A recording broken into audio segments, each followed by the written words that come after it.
Do you make resolutions, Jimmy? I do, yeah. Yeah. My resolution this year is going to be two things: to Shoot. smile more at people as I pass them. I'm serious. I think smiles make people feel better. Yeah, I'm And I not get to the doing that. last few years, and I make the same resolution every time. Is I think our society doesn't judge enough. I want to be more, not less judgmental. A lot of dipshits out there deserve to be judged poorly. Why do Yeah. we give them a pass? You meet these I, athletes who have like 8 kids from 5 women. I want to judge them poorly. Can I do that? Is that bad? What is yeah, no, yours? I think that's actually going to help you smile more. It will help It's me judging. smile. You're sitting there. I was talking to my brother and my sister, and my brother said to me, my brother's 2 years older, my sister's 7 years younger, and he said to me, he goes, I'm really looking forward to the three of us being on the same porch with a bourbon in our hand. My sister would be a vodka because it's a woman's drink, and rocking in a rocking chair, going, "Look at that idiot! Look at that! Look at that idiot. Look at that moron right there!" And we all three laughed in a very mean way. Yes. And well, no, there's mean people out there that need to be judged too. I'm fine with Yeah. judging people. My daughters are always like, you shouldn't be too judgmental. Give me a reason Why? why not. Yeah. I work really hard. If they want to judge me, have at it. Take a swing. Yeah. Hey, we get judged on our work every day. Yeah, how about it? Yeah. Like, So hey, I that was know a that terrible trade call. Fuck you. What's that? Yeah, exactly. We get judged all the time. What's your New Year's resolution? I never made them before, but I think this particular year I'm going to make one. I'm going to be less crabby, and No, I'm you're going to not. fail at that. That's bullshit. I'm going to fail at that You're miserably. gonna fail miserably at that. I mean, take and, the other side of that. how about this? I resolved to make a resolution. I just How I about just that? made it. All right, that's fine. And by the way, I like that you're crabby, so we're good with that. Let's keep it that way then. So we're not having a guest today, people. This is going to be a fun show. Bobby and I are going to bounce back and forth. We've each written 5 questions for each other. The other does not know. My questions are pretty straightforward. Do I get the first question and then you bounce back to me? Yeah, Okay, let's do that. Boom. Question number 1. Crude has rallied 10% since December 12th. Do you believe this is mostly a function of rate projections, or is it reflecting something more? And we talked about this just on the Tradier rundown that there is a chance that this Middle East thing could accelerate. What do you think is involved with the latest rally in crude prices overall? I think it's a lack of knowledge of why U.S. production is so high and why it's likely to fall off a cliff. So there's 2 points to this for me. Number one, Russia is not going to cut production much simply because they're funding a war.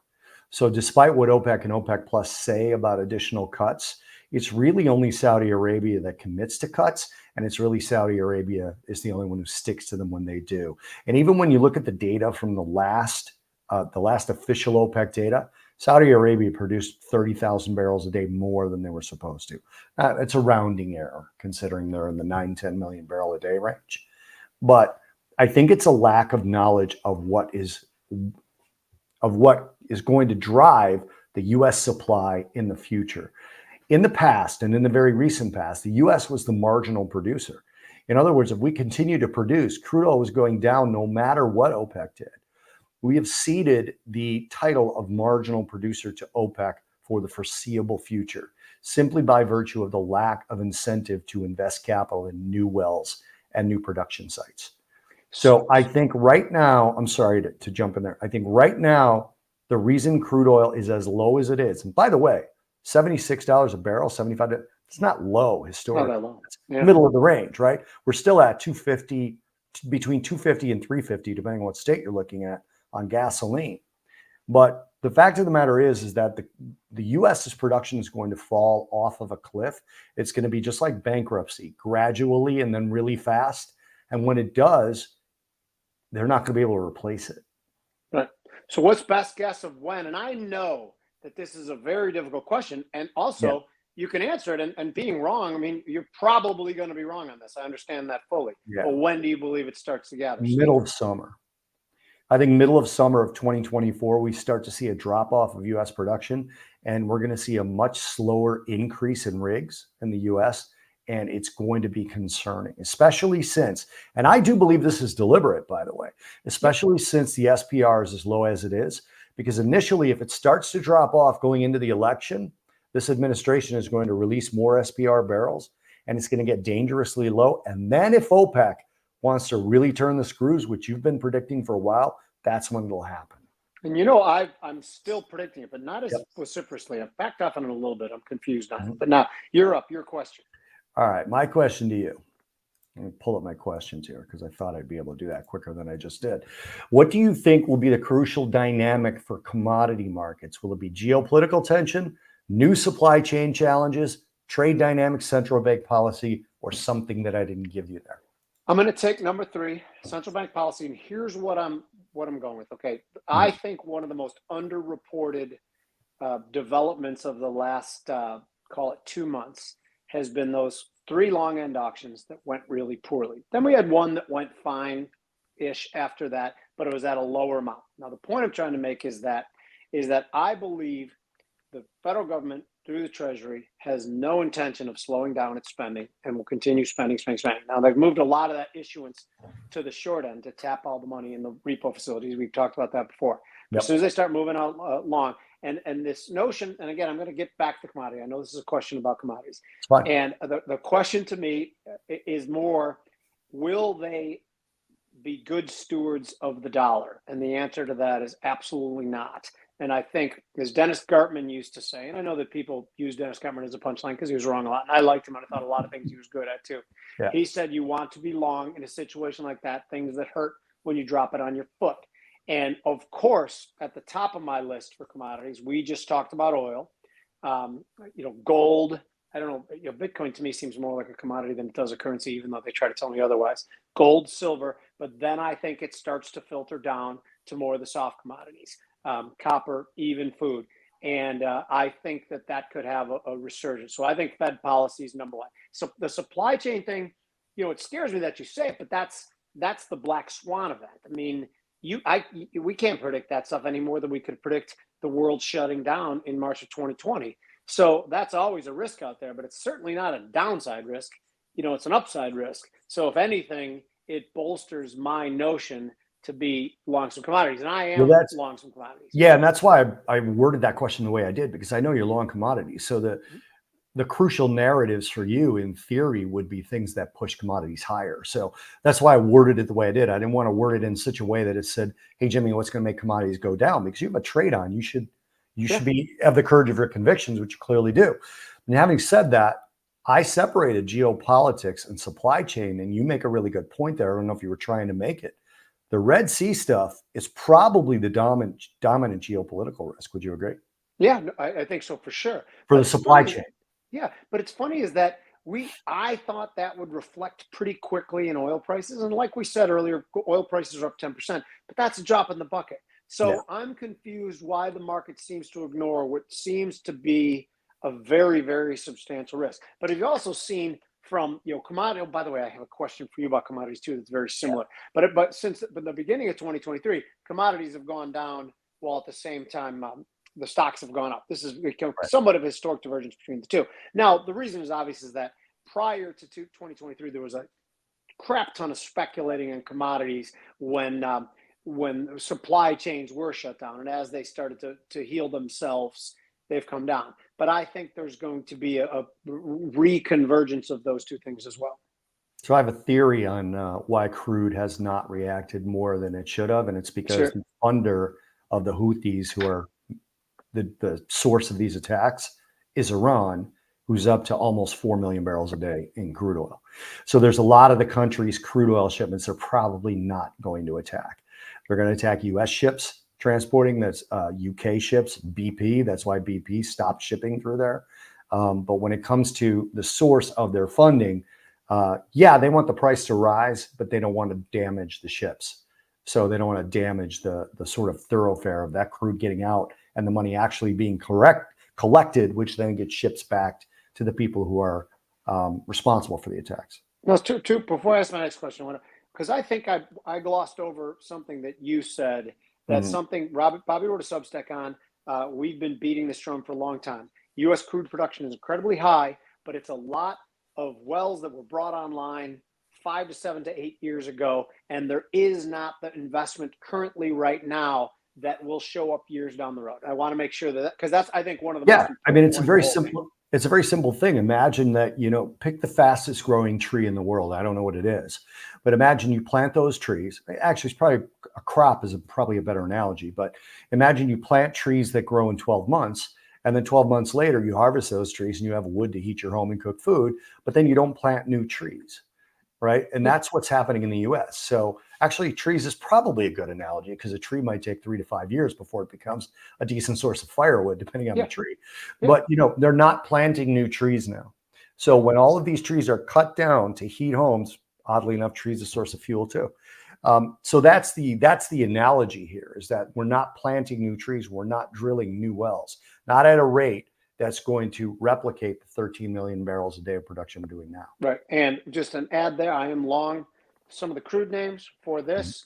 As soon as, again, I don't care that much about politics. I do care about policy. And Yep. when the Democrats won was one of the reasons, this is 2 years ago, it's one of the reasons I upped my stake in crude, because they tend to make crude prices go higher. Maybe they even intentionally do because they want to bring in crude fossil fuel substitutes. And that's fine. Whatever the reason is, they tend to make crude prices go higher. My next question, are you ready? Yeah. Bitcoin, among the best performers of assets and of any asset in 2023. Gold was no slouch either. And by the way, gold was Right. your prediction at the beginning of 2023 when Yep. that stupid station that we sometimes do, we used to do, said, "What's your pick for 2023?" Which is not normally the way we trade. We do.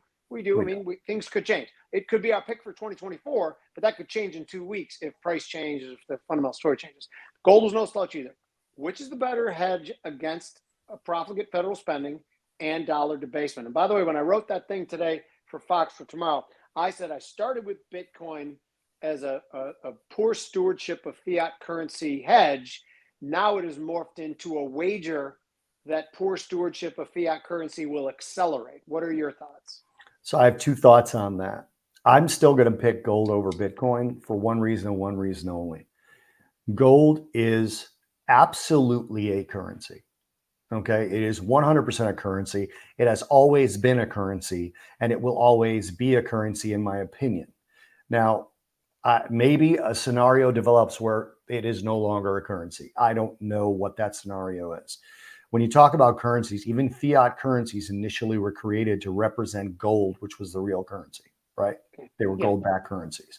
So when you look at it from that perspective, at the end of the day, everything has to be turned into US dollars if you're a US citizen, has to be turned into euro if you're a European citizen. And the easiest one to turn into that without crossing institutional boundaries of some sort is gold. You can take a gold coin from your nightstand and drive to a bullion store and change it into money that you can then spend at a Chick-fil-A. Okay, you can still do that with gold, and it's a 15-minute process. Now, the rise potentially, now I don't know a lot about this, so I'm stealing this from somebody, but I don't really remember who. I remember who it was. It was a host of a Peak Prosperity podcast that he had Doomberg on as his guest. Okay. And I was watching that, and he said, with the rise of quantum computing, all of a sudden Bitcoin becomes easily hackable. Now, I don't know if that's true or not. Okay. And I don't know how fast quantum computing could get here. Okay. But this guy basically said it makes Bitcoin hackable and stealable almost overnight. So that worries me a little bit. The second thing is, the assumption that Bitcoin is going to work long term leaves me with the fear that the government is going to somehow cede money to Bitcoin, cede the role of money to Bitcoin. I can't believe they've done so far. They've allowed it to right. I'm shocked use. by it. I'm shocked by it. To me, there's got to be a political reason, but I can't figure out what it is. I think maybe they're not ready to do their digital currencies. Let's just see how this goes and see if we can eliminate some of the mistakes, whatever. At some point, as long as we agree that taxes have to be paid, Bitcoin has to be converted into US dollars, which is the only thing you pay taxes with. Now, so does gold. Okay, so does gold. But let me ask you this. In some cases where Bitcoin has been lost and recovered, does that to you feel like there actually is a traceable function to Bitcoin somewhere? Bitcoin's been stolen and recovered. Bitcoin has been taken from people. I don't know the details of that. This is a legitimate question. So that's funny that you mentioned that, because we have read stories about that, and I thought was one of the main Yes, advantages of Bitcoin we is agree. that you were anonymous and you could Hmm. move it anonymously. But I have read stories like that. And again, my thesis for Bitcoin in 2023 was much more simple than anyone else's. The moment BlackRock announced that they were Yeah, expanding their agreed. footprint in cryptocurrencies, I jumped on, and it's been a great Agreed. trade. And you So should I have. don't know. Like, there's people watching right now. You guys, like, we talk like we know we're talking about a bunch of shit, but I don't know what I'm talking about when I talk about Bitcoin. But that is an interesting point you bring up. Well, so my point two to your question is I am a huge fan of Bitcoin. And as soon as somebody can explain to me why there's no way that it cannot survive, I'm all in because I like the privacy. I like the limited nature of Bitcoin. Similar gold has that as well, theoretically, right? But I really like, people have no idea how much gold I have in my house, how much I have in storage. I say the F around and find out if you want to find out. Meet my dog Peyton. She will Yeah, not that be is a happy that you came for her real gold. bad idea. But if one day I don't want, and I never do this, by the way, I want to say it's not a recording, but if one day I want to take some money and cash it in, some money that I've made gains on, and not tell the government about it, I can do that with a gold coin, Mm-hmm. right? And of course, I never do that. I've never Never done would it, do and it's that. never happened. The gold place I go to, Harlenberg, they only keep records for 4 years. Yeah, and it's just like, you go in there and it's like, okay, and so now I've got $2,060 that, originally was $800, and that's fantastic, and it's in my Yep. pocket. Yep. So I still, and then I'll end it on this. When a lot of people talk about best performing assets, all they talk about is what the numbers are going to be after the plus next year. And I don't look at it that way. Okay. And I look at it more in the quality of a traditional hedge fund where it's like, what do I have the most confidence that I can gain a respectable return on? And that I'll be able to manage my way out if something bad happens. And to me, between gold and Bitcoin, it is still gold. Okay, that's interesting, and I think it probably is too, but for somewhat different reasons. I think that we priced in a lot of really good news in Bitcoin in 2023, and we only began to in gold. The fact that gold, like a lot of the world central banks, are have a thirst for buying gold like they haven't had in 75 years. I am not one of these people who think that it's going to be de-dollarization and everyone's going to move away from the dollar. But I do think there's other people who think that, or at least think that there's a risk of that, and that could propel gold higher. That seem reasonable? It does. And I should probably throw one more thing in. I think when you look at the number after the plus, Bitcoin's going to be higher than gold next year. I Okay, think but that's Bitcoin is just going to because gain if more they're than both gold. higher, But I think Bitcoin the goes way risks, higher. yeah, if we talk about it on a risk adjusted basis, I still like gold. Yep. Okay, let's move on. Your question. 2023, global central banks for the most part were in sync. In 2024, they're likely to diverge, at least for the year's first half, maybe all year. Given that I consider that to be a fact, okay, and after you answer this, you could tell me if it's not a fact, but I think the central banks might diverge a little bit this year. Do you think that will help or hinder the US stock market as an asset class? I think it will help, and I will challenge a little bit that at the Please beginning of do. the beginning of the tightening cycle, I think that the U.S. attacked inflation a little bit quicker than others did, which is fine. I think Definitely that quicker. European countries had Yeah. things to worry about. Japan, I don't even know. I look at that mess. I don't even trade the yen Know anymore or what they're JGBs doing. because I don't know what they're doing anymore. You just sell But a rally and that's it. yes, so I actually think, and this is kind of, you guys, most of you guys watch our podcast, both of them, but we had Brent Johnson on one of our podcasts. And when Mhm. he started talking about the globe, and he made the case that whenever there's disruptions, whenever anything starts to go sideways, people still flock to US and dollar denominated assets. Yep. I think that still holds. So you just say the word central banks diverging. To me, that smacks of some sort of global confusion of what the economic pictures are. And global economic confusion tends to favor US assets. What's your answer to that question? I'm curious. Well, I think that the divergence is probably going to be short term. So I think, by the way, the Eurozone goes by the same recession definition as the IMF and the World Bank does, which is we're the only country that's diverged from that that recession definition. Yeah. So by the definition of two consecutive negative quarters of GDP growth, the EU's already had their recession, and they might be easing their way out of it, which might make them a little less apt to ease as aggressively as we. You probably think they're going to ease more aggressively than I do, or maybe sooner than I do, but they might actually hold off a little bit because their inflation is still higher, although it's dropping at a quicker rate. The rate of EU inflation is falling much more quickly than the US is. The UK is a dumpster fire right now economically. High inflation, horrible growth, bad PMI figures on the manufacturing side and on the services side.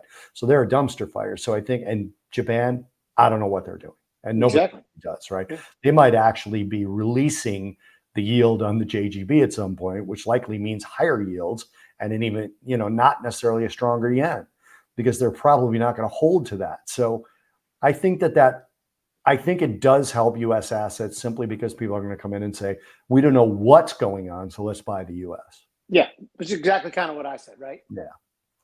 That's exactly what you said. Yeah. Okay, good. So my question now, right? Yep. Okay.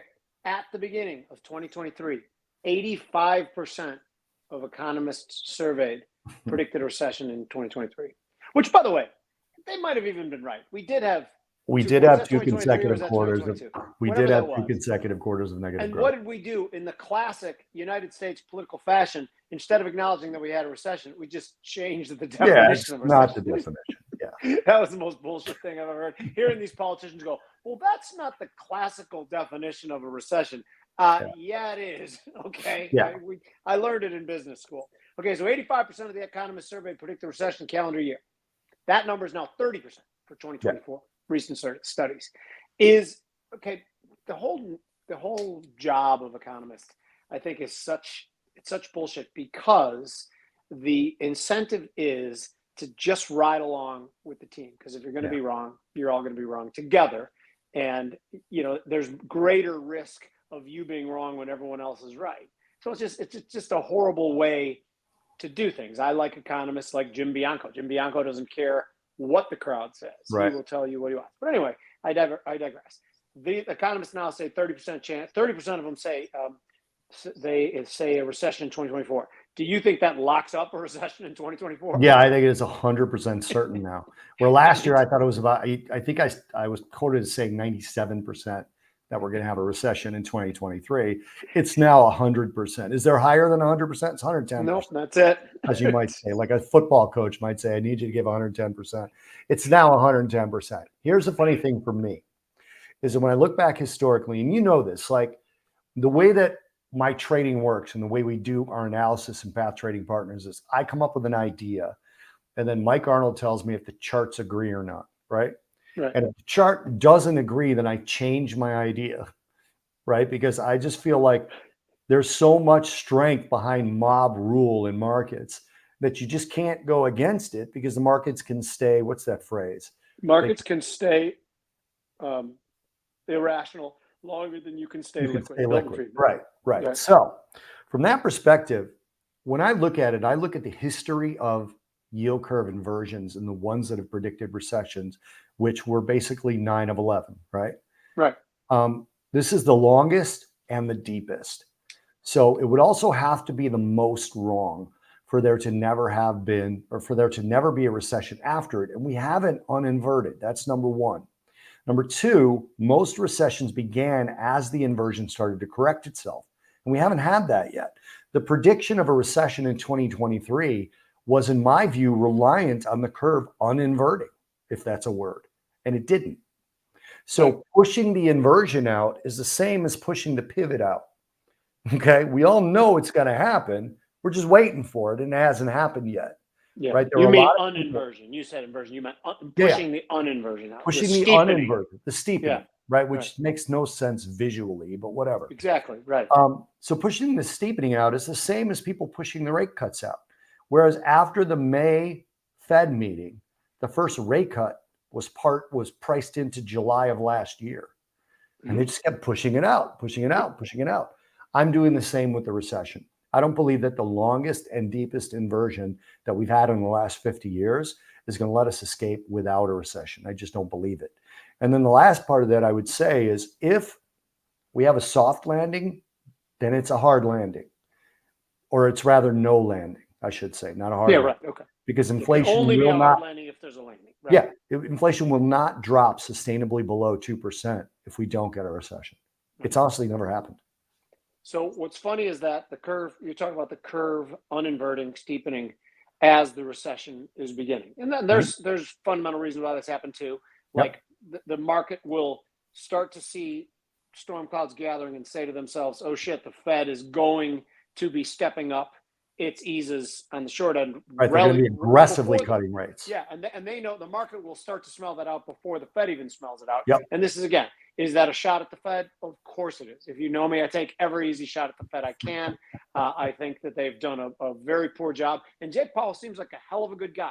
I'd like to have dinner with him. But he's been political and he's not been particularly good. So I agree with you. I think there is going to be a hangover. You once told me, and I've been going with this as if I made it up myself, and I would still claim it, except for you're on the show with me, is that you think there was going to be one last hurrah in Q4 where a lot of labor contracts were negotiated. People are feeling wealthy and they're spending and wanted, that whole YOLO thing. And I think the hangover is going to be nasty in Q1 to Q2. There was a story in the New York Post about Pizza Hut laying off all of its drivers in California. Yep, saw it. Because the minimum wage is starting, right? And I tweeted it that's the law of unintended consequences, completely predictable, right? So let's look at that. So the fast food workers that don't get laid off initially, the next thing you're going to see is CapEx starting to be spent on replacement for those workers, which is generative for GDP. And right, initially, that's going to be money going into the economy. The CHIPS and Jobs Act, the one thing and we have to give this administration credit when they do something, is they sent that money to the private sector. They didn't say the government is going to start building chip plants, right? Thank God. They didn't say the government is going to start building their own electric cars. They sent an almost zero interest loan to Ford for $9 billion. All of that money's in the economy now. It's churning. And it's churning and it's being used and it's being spent. Some of those wage gains are coming from that. And for anyone to think that the US consumer, who finally got enough money to offset 2022 and 2023's inflation, is going to sit on it, you don't know America at all. Right. I'm with you on that. Which, by the way, so we at my restaurant, Brant's Palatine, Illinois, we, over the last couple of months, have seen a change. And I think there was a YOLO as far as holiday spending and things like that. But in restaurants, we've noticed a change. Same amount of foot traffic, different decisions being made. By the way, I brought my lunch to work today for the first time to the trading floor for the first time in probably 10 years. And the whole thing was, we had Christmas, we have tons of food. I'm looking in the refrigerator. It's just stocked with food. My breakfast down at the city at the Halsted Street Deli went from like $6.50 to like $11, maybe $12. And then I always tip $2 too. And I'll still keep going. I'm not going to just exclusively bring my lunch, but it starts to get to be real money. And I have okay money. So I do think there's going to be a hangover, and I think it's going to be nasty. Yeah, I agree with you on that. You're up. Question. Simple equity market question. Will the NASDAQ perform as well in 2024 as it did in 2023? And if so, will it be the leader or will the other markets surpass it? So here's my answer to that. No is the easy answer, but it's much more complicated than that. I think the Russell, if I believe that the Fed is coming to the rescue, which I do, I think it would stand to reason that the unloved and the underloved and the small companies that have had problems with debt load and with servicing their debt, I think they could do better and they could shoot higher and be the best performer. Now, the NASDAQ is interesting because, tech is supposed to love lower rates based on, those discounted cash flow models from Wall Street. If I could do tech without the Magnificent Seven, because the Magnificent Seven, I think, they got a lot of froth in there, I think. Mm-hmm. And I think they're great companies that I want to own. I'm not selling out of, I have Google, Amazon, and Apple, and I'm not selling out of anything. But I worry that those might not provide the leadership that they did. So I think Russell, number one, NASDAQ minus the Magnificent Seven, number two. But again, what I said before, and I did say it on this show about with the VIX at 13 Historical value is about 19. There's no reason for me to sell out of my long stock positions because it's very, very cheap to hedge them with put positions right now. But I do think there's going to be one quick risk asset, particularly stock plunge, that's going to be the thing that pushes the Fed into their actual easing instead of talking about it. And my hope is that I have the proper put protection on, which will allow me to cut my losses in half and then set some good long positions. And I will be looking for the Russell more. What do you think? So I think there will be a catch up. So relatively speaking, I'm guessing that I agree with you. Relatively speaking, I think that if the markets rally, if they're as strong or anywhere near as strong as they were this year, I think there's a catch up. And Right. I think they catch up with the Russell will lead and the S&P might perform well, might not. I'm not sure. But the NASDAQ itself, like part of the performance of the NASDAQ, obviously, was the what did you call them? The Magnificent Seven? Magnificent Seven, yeah. Magnificent Seven. So but from that perspective, I look at it and say, okay, so what happens? You think about the old dogs of the Dow theory, right? And all the mention of AI. I think 2024 is going to be the first year where they're like, okay, so you mentioned AI in your earnings call. Show us what you're doing with it. You can't just mention AI, right? Yeah. Stock buybacks is an easy thing to mention, right? You could just mention it and then you can see if we do it or not, right? So from that perspective, you look at it and you say, okay, fine. It's not necessarily going to be something that you could just mention it and it works, right? It happens. It's not going to be like that. I actually have something that I'm trying to share here. Oh, good. And I think I've seen it. I think you guys should be able to see it and it should be shareable now. Okay, this is from Seeking Alpha. Okay, nope, I want to give them credit. Zero Hedge, I'm sorry. And it's a Tyler Durden. Can you say that for me, please? Tyler Durden. Thank you. Jesus, I can't. My Italian mouth, I'm sometimes like mush mouth. So what this is basically showing is that you see where the vertical green line is NASDAQ big years. And then if I scroll down a little bit more, is the screen scrolling as I'm scrolling? Yep. Okay, you see the next year? It very rarely performs to the same level as the next year. Right. So this is just something that the kind of thing that, you see on Twitter all the time where somebody goes, well, the last 25 times this happened, this did happen, and this didn't happen. That's all this really is, right? Yeah. It's very difficult for the NASDAQ to perform the same. And I think that's based on the fact that a lot of things get pulled forward. Yeah, it's a pendulum. Rally. Yeah, the NASDAQ rally, I think the rally that should happen based on the eases, a lot of it's been pulled forward and it's not going to be as strong next year. Yeah. So here's the bad news about having 5 questions to ask each other and then not showing each other what the questions are. Yeah. My last one is, Fed's going to ease. What do you think about equities? Let's keep talking about equities and see what do you like? Look, I think the eases are going to come later than the market thinks. When? That's a good question. I'm going to say not in the first quarter and maybe not even the second quarter. See, I think the beginning of the second quarter. So we're not as far off. No, we're not. I think if they come, they're going to come in the third quarter. And the reason I say that is because there's going to have to be, in my opinion, a lot more inflation data. And that's showing a continued drop. And I think the Fed is very conscious of looking political, which might back up your reasoning for early in the second quarter. They don't want to look political. But how do you explain it if we still have unemployment below 4%? The unemployment rate's still well below 4%.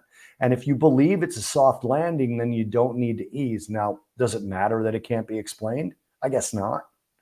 I guess that doesn't really matter. They could just do it and say, we see plenty of reason to do it. And just that's that. I mean, they don't owe us an explanation in theory. They just owe the president an explanation. Right. And I don't even, their explanations are such horseshit half the time anyway. And they're not very good. The notion that the Fed needed to be, that came under the Obama years, right? That the Fed has to be more transparent. Well, no, they don't. But for a couple of reasons. One, they have motivation to mislead with their words, to use their words as a tool to alter the curve, which means by definition, they might not believe the things they're saying. They're saying them to move rates in a certain direction. Two, they've never shown that they're really good at predicting even their own actions more than a couple weeks out. I've met people who are way better at predicting Fed actions than the Fed chairman is. Maybe in 2 weeks from now meeting, they're fine. There's another. I wanted to branch off into something real quick too, because you've talked before about perhaps a resurgence of inflation.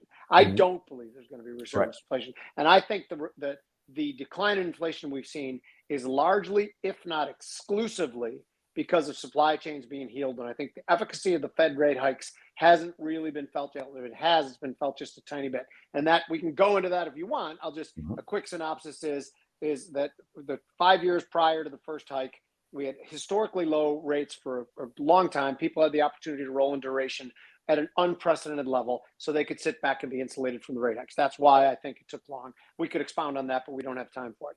What I was going to say is that the inflation part of this, in 1980, I think the early 80s, I think Paul Volcker got too much credit for slaying inflation and getting the Barron's cover.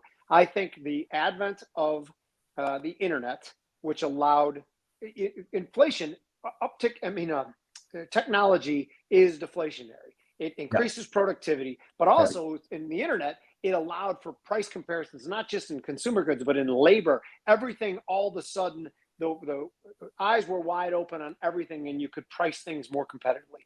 Is AI a big enough factor in the inflation picture to be the next thing that starts to make people so much more productive that it has a material effect on inflation?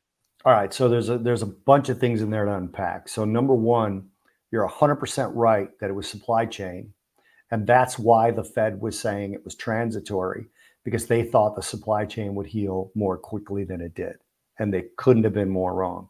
Right. Because they know that the transitory part of inflation, if any of it exists, is goods. Yep. And the fall in inflation, if you break it down, goods versus services, has been exclusively goods. Yep. The sticky part of inflation is services and wages. That has Bingo. not come down, right? So when you start doing the math over time, this is something Jim Bianco argues, when you start doing the math over time, wages have risen to such a degree, and they're now being spent on services to such a degree that the math simply doesn't work for headline or core inflation to drop to 2% unless services inflation drops. And that can only come with a recession. And that can come with massive unemployment, right? Right. And so if you don't believe, and I'm not saying you don't, I'm saying it as a general point of fact. Well, it's not a fact, it's my opinion, but as a general point, if you don't believe there's going to be a recession, then you can't believe inflation can get below 2%, in my opinion. Because services inflation has to fall for the math to work. And it's not falling. It's still running at an annualized rate of about 5.3%. So the second part to this, when I said there's multiple things to unpack, is well, AI fits into this too, because AI is going to be more about the services. It does. But I think the short-term benefit of AI might be overstated. And so I recently read an article. You know who FactSet is, right? They do a lot of good research. And I recently read an article by them about watching out for the red flags of AI programs picking investments for you or analyzing your portfolio. And they went through the steps of large language models doing mostly language and not math. Okay, now I've told you stories about using ChatGPT to create really simple legal agreements between myself and a neighbor and some other things, and they've been perfectly functional, right? Yeah. I am more productive because of AI, and we could go over the specifics so we don't have to, but I've used ChatGPT to help in my stock screener, right? To where I've compared my stock screener versus ChatGPT's, and they can be very similar at times, but ChatGPT specifically stops at 2021. So in some of the places where I've looked at, I'm like, okay, this is kind of a failure. If you ask ChatGPT which stocks are likely to perform better in 2024, they tell you the ones that have performed better in the past. So it's the opposite of past performance is indicative of future results. It actually generates past performance as indicative of future results. Now, I don't know how much farther that goes into the productivity sphere, but I think the productivity miracle will be large language models and AI. I just don't know if it's going to be in 2024. Yeah, I agree with you on that too. I think we could start to get little tiny glimpses of it in 2024, Agreed. But I think the glut of that comes in the 2 years that follow that. And ChatGPT, like this is interesting too. And both of you and I write a lot too. And there was an article I was going to write this about 6 months ago. And by the way, I was not at all going to have ChatGPT write my article. I like the fact of whatever. But I said to ChatGPT, write me 1,000 words on whatever. And it came up with something. And I think the ChatGPT, when it comes out, it sounds like the smartest fifth grader in class. Yeah, it's good for structure, but exactly. not And nuance. that's Not all I nuance. used it for. Was Yeah. I used the way it structured the article, and I didn't even use that completely. But I was like, Mhm. okay, that's interesting the way they broke it down, and I went from there, and then just was my words, of course. And I actually think it's funny, and when you and I write stuff now, I almost write like crazier shit now, just so people know No, it's that it's you. not ChatGPT. Well, I use AI, and not just ChatGPT. I use another one. Like when you and I write a Substack, and there's a piece of artwork or like a cartoon, that's Midjourney. I use Oh, Midjourney to create oh those. yeah, you told me that. That's pretty cool. Yeah. So I mean, I want original um, visuals in our articles, right? So that's Right. what I do. You send me an article and I post it. I find I type in there, write something that shows a crazy person mad about inflation, and they'll create me a picture. And that's one of the ones I use. Yeah. I use AI in articles to simply research what I want to know. Exactly. So, hey, ChatGPT, how long does it take to drill a shale oil well? And by the way, that's biased as hell. Is it? Because anytime I write something about fossil fuels and I ask ChatGPT for the information, they'll also say, but also fossil fuels create a lot of carbon emission and we should get away. It puts that in the question. To one point, I tweeted out about maybe 2-3 weeks ago, ChatGPT apologized to me. And I screenshotted the clip because I asked it a fossil fuel question. Afterwards, it said into me, but of course, you shouldn't look at it that way because there's several ways to look at this. And I said, I didn't ask you that question, did I? And it said, no, I'm sorry. I should try not to do that.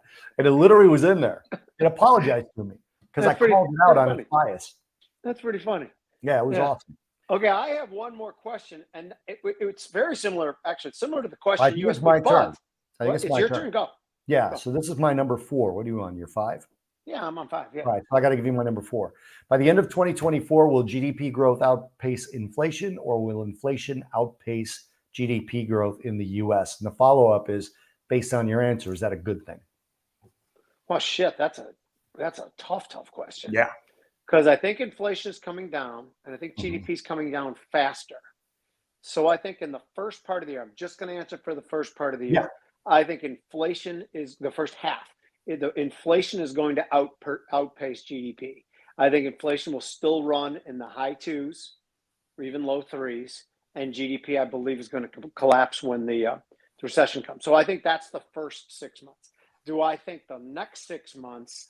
I actually think GDP could come back while Fed liquidity and government spending. I almost laugh when I say that. They're going to spend the whole time, regardless of what it is. By the way, we didn't even talk once about Canada now kicking around the idea of UBI UBI, $2,000 a right? month, which is, again, as soon as they start kicking that around more seriously, first of all, it is a path to reduce the friction for central bank digital currency. Mark my words on that. Yep. Secondly, very, very pro gold. I actually think that's one of the reasons that gold was significantly higher today. But to answer your question, I think if I separate it into 2 distinct 6-month periods, I think GDP will underperform inflation in the first 6 months and then outpace it in the next 6 months. What do you think about it? Part of the reason I asked that question is I don't know, but I think I'm probably with you on both, which makes it, in my view, really hard for them to cut rates. So that's, again, if you're looking at, so let's take the most favorable Fed inflation. I think it was core PCE. I think that was 2.8% maybe on the last read. I could be wrong about that. I don't have it in front of me, but it was somewhere south of 3% or right at 3%. And if GDP is outpacing it, the Fed's got to get nervous about cutting rates. If GDP is below that, okay, then the Fed is going to cut rates, but they're likely to spur more services inflation if they do. One of the things that we left out of this entire inflation and Fed conversation is that new home prices, according to Case-Shiller, 9 months in a row higher. That's a record. So this is the first time they've ever been up 9 straight months. So definitely the Fed's rate hikes are not biting there. No. Existing home sales, different story, right? Yeah. But new home sales. But the new home sales is a function of the realization that the home builders that the supply had been constrained for years, Yep. and the And supply was they even could more. ease the rate burden, right? Because they're Yeah, big companies. the supply was even more constrained by the rapidity of the rate hikes, where someone isn't going to get rid of their 2.5% mortgage to buy a new house at 7.5. So that Right. makes it interesting that exactly what the Fed was trying not to do. They were trying to break up demand, break up the prices of the housing market. They actually fueled the opposite because they just went too far too fast. That's really Mhm. fascinating to me. All right. So give me your last question. I designed my last question to be a short answer. So, Oh, because I good, knew good. we're Okay, good. so So we're damn getting close to the verbose end. all the time, you and me. Right, and I have to do. Have you ever do Maria Bartiromo's show on Yes. Fox? Because they make you do a Yeah. You Skype got to do the screen thing. test the day before. Yeah. So I got the It's Skype ridiculous. screen test, and well, they can call in 7 minutes, but I'll answer them in 10. Yeah. But anyway, okay. So we talked about commodities before, and I answered, but you didn't, because I want to know what commodities you think specifically. Commodities ex crude have been an underperformer for all of 2023. Does that flip, and why? And I'm not saying that commodities with crude weren't an underperformer. I just didn't want to talk about crude in this question. I think precious metals can outperform stocks next year if everything I think is going to happen happens. Okay. I don't know if that's necessarily the case. People talk about gold being an inflation hedge. Gold is not a hedge of inflation in its current definition. When you and I first had our first economics class, inflation was an increase of the money supply. That's what gold hedges. Yep. Okay, it doesn't hedge higher prices. It tends to rise with higher prices because it's an asset. And when you have price inflation, you generally have asset inflation that goes with it. But it doesn't hedge inflation because inflation can often outpace the price of gold. And the Fed tightens money supply to fight inflation, which hurts gold. Right. So what about things further down the line, like corn and beans and coffee and sugar?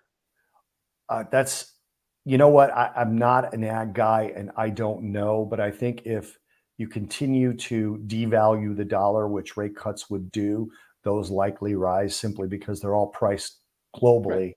in dollars. Yeah. So And you that's have my more simple dollars, it answer makes to it that as cheaper to well. I everybody agree with you. else. Yeah. Yeah, I agree with you 100%. But also that goes against Bill Gates and the rest of them trying to starve everybody to death. But whatever. It's a whole other question. Hey, All right. he's trying to save us, Bobby. How dare you? Anyway, go on. To me, this is an easy one, but it's a longer worded question. Which election is the most important for markets and which war is the most important for markets? So the election part's multiple choice. Is it going to be Panama, which could affect copper production, which means copper higher, right? Is it Russia? He's going to win. So is it Venezuela, which could affect crude oil? Or is it the US, which could affect everything? I think always the overarching theme on this planet right now is the U.S. Yeah. So I think the U.S. election is the most important. I think by a significant amount. Yeah. And I think we always joke about how the president might not even do shit. Whatever, they just sit back. But if the several times in our lifetime when a president comes into office who's viewed as deregulation, pro business, it gives confidence to business. I can show you the small business confidence chart and just circle the times. Mm-hmm. And again, by the way, Trump came in saying he was going to cut all this regulation, hired Carl Icahn to do it. They didn't really cut any of the regulation they said they would. It doesn't always matter because it gives confidence either way. I think those other elections are way, way above just noise. They're not noise. They're important as hell. But I think when 45% of the world's transactions are denominated in dollars, I think the U.S. elections are much more important. Did I get that one right? You did. That's absolutely correct. And what about the war? Which war do you think is most important? I think the Middle East is more important war. Now, I think there was a time when obviously at the height of its importance, Russia-Ukraine was more important because we didn't know how it was going to affect things like oil, things like liquid natural gas, food commodities. And now that it seems like we've gotten used to that and gotten used to the pace of the war, I think, and we know that it's probably now morphed into like a slow bleed of Russia. That's what we want to do. That's the plan, I think, right? Which, again, you're absolutely correct. Yeah, and I think that the people in this country who have a lot of defense stocks love the notion that we're going to slow bleed Russia and keep sending over trillions of dollars of or billions of dollars of weapons. I did word the question and say, which is more important for the U.S. markets? I will throw out the caveat that the Middle Eastern situation, if it expands, could have more effect short term. But I'm going to keep, I agree that it's the U.S. in the election side of things, although I'm going to keep an eye on Panama because Panama's Supreme Court closed a mine, a copper mine, and that copper mine produces 1% of global copper supply. So Jesus. yeah, and there's no plan to reopen it because they said the mine was unconstitutional. So if a president comes into Panama and says we need to figure out a way to get this mine reopened, you could see a little drop off in price. And if other copper countries like Chile start to adopt this kind of thing, I want to point something out about the U.S. election, and I know we're running out of time here. Thank you very much. I could tell you were hurrying up your pace, and you're doing that for me, and I appreciate that. Yeah, I'm doing that for you. So Yeah. the fact of the matter is, people, the Trump bump, doesn't matter what you think politically, the Trump bump was a real thing. And here's the second part of the Trump bump people don't realize. Equity market rallies generally are about 10 years. We were in an 8-year rally when Trump got elected. That market should have aged and at least corrected in a very real way. It didn't until COVID. So it was a very real thing, and it was a policy perception, like Jimmy said. That's what it was, because the actual policies didn't really come to fruition like people like us would have liked. No, but the perception was real. Most didn't, but the perception was real, and it extended a rally. It was basically like testosterone TRT protocol for a guy on my age, where all of a sudden you're extending your youth. That's really what it was. Well, we should have a show on that, because I want to talk about ice baths at some point in time too. You can get your testosterone going. I'll do the carnivore and the TRT, and you do the ice baths. I'll do the ice baths. Thank you guys so much for joining us. This is a ton of fun. By the way, thank you for all the support in 2023. You guys are awesome. We have so much fun doing these things. I love the fact that this is gaining traction and getting thousands and thousands of views each week, and that's because of you guys. We owe you a lot. Thank you. Happy New Year to you guys.